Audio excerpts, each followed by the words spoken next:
Image du jour, 2 joueurs de la sélection de Guinée équatoriale mis à l'écart du groupe pour indiscipline. Aïchou? Oui, en fait, ils ont évoqué. En fait, les raisons n'ont pas été évoquées de façon explicite.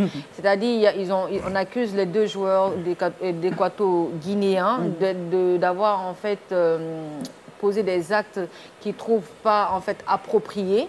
Donc, c'est ce qui leur a valu en fait cette mise à l'écart. Cette sanction. Yacine? On parle quand même du meilleur buteur de la compétition et de Salvador, lui, quand même, on sait tous, il était très grincheux dans le match du Sili national, on l'a remarqué. Et aujourd'hui, on leur reproche ces comportements d'indiscipline. Il y a qu'en Guinée, on pense que parce que quelqu'un a du talent, on devrait laisser tomber son comportement réprochable pour le mettre sur le terrain. Si on parle là du meilleur buteur de la Coupe d'Afrique, il serait le meilleur joueur de l'histoire du football, que ça ne changerait absolument rien. Il y a des codes, il y a des règles. Lorsque vous vivez dans une société, lorsque vous venez jouer au foot, lorsque c'est un club ou c'est une équipe nationale, il y a des codes.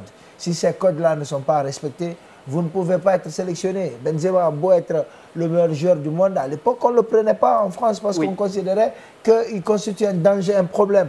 Romario a beau être le meilleur joueur du Brésil à l'époque, en 2002, ils sont partis sans lui, ils ont gagné la Coupe du Monde. C'est une bonne chose. Vous donnez vous mettez des codes.